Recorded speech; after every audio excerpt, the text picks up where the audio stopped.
Hello viewers, you're welcome back to Health Circumference YouTube channel. How are you doing today? I'm sure you're fine. Yes, we're back again with a very spectacular topic like I promised last week. So we're going to be looking at the psychological impact of the ongoing pandemic on the society. Why is it necessary to look at this? It's not just interesting to start looking at the problems this pandemic has posed to the society, but we have to look at it because indeed we are going to look at measures to resolve these problems, and so it is necessary to look at it. Of course, you agree with me that this COVID-19 has not just affected the respiratory system of the affected, but also the mind of the affected, and also the minds of those that have not been affected by COVID-19. So you hear of things like fear, anxiety, suicide. These all stem from the effects of COVID-19 on the mind. So today we are going to explore the psychological effects, and we're going to do this with a psychologist in the house, in the person of Miss Thompson. So help me welcome the psychologist. You're welcome.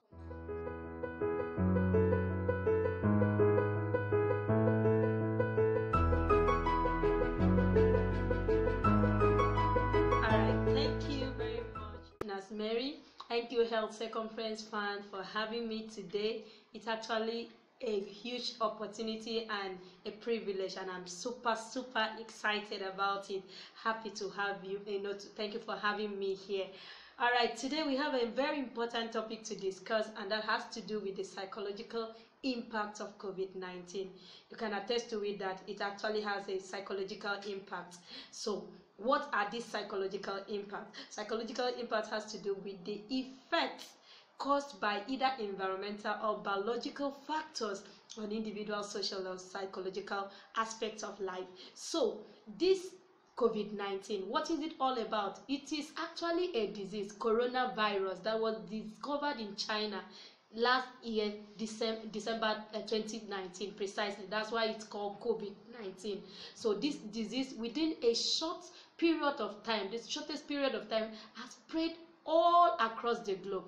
A lot of people, even a newborn baby, even a year-old baby knows what COVID-19 is all about. That's why WHO has now termed it pandemic, meaning that coronavirus has actually attained the status of being called a pandemic. The meaning, it has gone round the countries. It's not just within a particular country, but it has spread round the globe. All right, so that is what we are going to look at. What impact has this disease posed on people across the globe? I want you to know that coronavirus actually has a huge impact, and not just physical impact. If it was just physical impact, having respiratory problem and the rest of it, it would have been something that maybe biomedical aspect or approach of coping it would have come out and people would have. But this one has to do with the mind as well, and the mind in what sense now?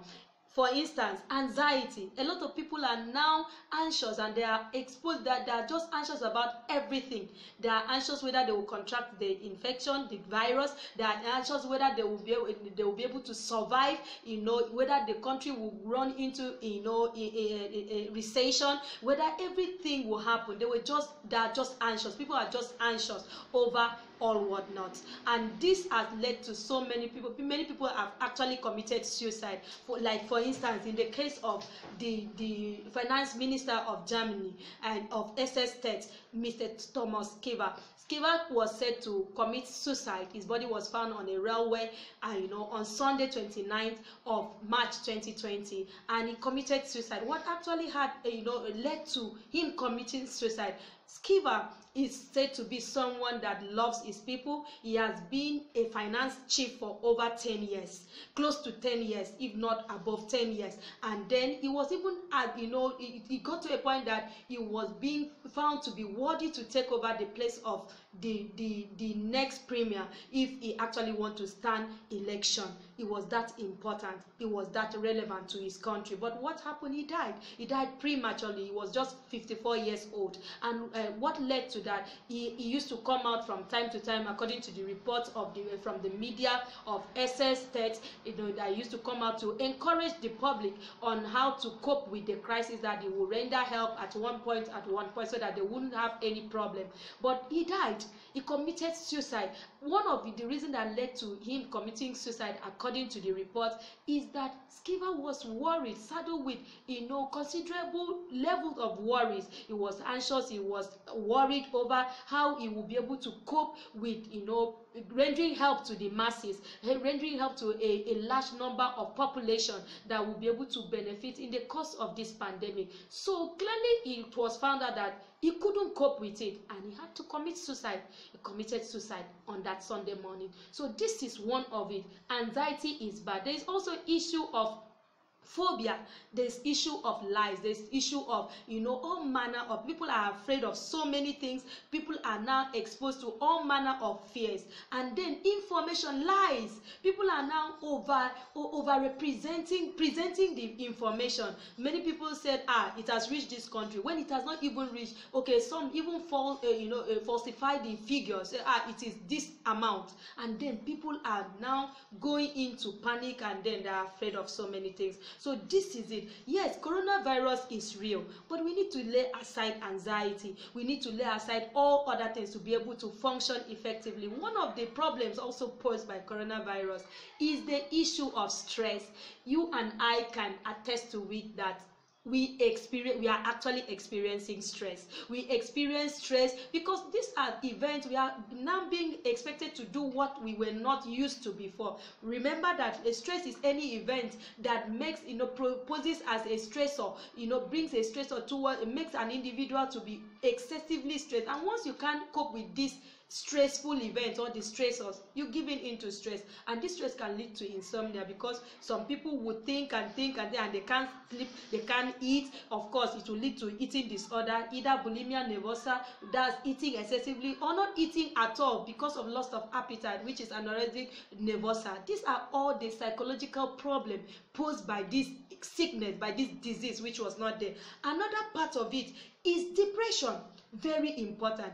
Depression. Take for instance someone that has been diagnosed of having the symptoms of COVID-19 and had to be quarantined. Remember, if this individual was the outgoing type, the person is extrovert, loves to be around people and the rest of it, and here is the person being quarantined. You are cut off from your family members, cut off from your friends. You can't present if you're a public speaker, you can't do anything, and that is, in that case, the individual boredom can even kill, and then depression sets in. By the time depression sets in, the person will think, I am worthless. Why am I even living? What's the essence of living? And then will now start having suicidal ideation, and before you know it, the person is dead. What other part of it? Most important is this issue, psychological problem called obsessive compulsive disorder, which has to do with an individual having a negative thought that led to a negative, to a particular form of behavior. Let's say, for instance, now everybody is told we are told to wash our hands from time to time.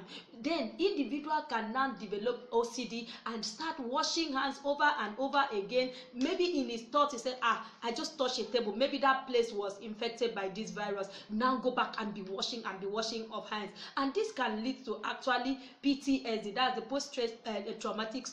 post-traumatic stress syndrome disorder, which is as a result of all this compulsion. Even after the virus might have been curbed and the situation handled, individual is prone to falling back to PTSD, developing PTSD, thinking the virus is still, and all those notions, and is still existing, and all those notions that they held in high belief. Okay, so another part of it is another form of psychological impact that or problem that COVID-19 poses on people across the globe is the issue of addiction. How did that addiction come into being? Okay, for instance, we are told to use hand sanitizer to stay pure. Some people now are taking it to the next level by drinking ogogoro, drinking spirits, taking in spirits, ingesting them, and you know that everybody knows that alcohol suppresses the brain, and it can lead to a whole lot of things. It can lead to neurosis, it can lead to all manner of things. So ethanol is a component of hand sanitizer, and then even the youth of our time are now using that as taking advantage of that to ensure that they stay clean. In the process of trying to stay clean, they now develop another disorder. Let's talk about poor immunity. Poor immunity. How does that one happen? Let's say, for instance, you have not actually contracted the virus, but you are always thinking about it. Will I contract it? Is my neighbor, clean enough for me to go close? Am I supposed to do this? Am I supposed to do that? And by so doing, you are introducing another thing into your mind. Remember, it's all about the mind. Once you send a wrong signal into your mind, your immune system is weakened, everything is down, and then when the virus actually comes up, you are the first port of call that you will actually contract it. Why? Because you have low immune system. Your antibodies are suppressed by those stuff. Then let's talk about the social stigma. This is one of the worst, this is one of the plague, let me call it that way, that is attributed to COVID-19. Social stigma, what is it? It's a situation where you stigmatize an individual because of one thing or the other the person is suffering from. Let's say, for instance, a person is diagnosed of having, COVID-19. Remember, family members are aware. They will start to keep distance from this person, and the person will now be quarantined and be seen as a plague, even when the person might have been tested negative at the end of the day after treatment. Some people will not still believe. They will still assume that this person is still infected. So all this social stigma can lead to suicidal ideation. It can lead to so many other things, and there are many other problems, so many other problems, psychological problems that everyone in the course of this pandemic are exposed to. So it is so necessary that we look into it. Everyone needs to stay sane. For COVID-19 to be handled effectively, we have to use an holistic approach towards it. And I would love you to stay tuned to this channel. By next week, we will look into that vividly. Thank you very much.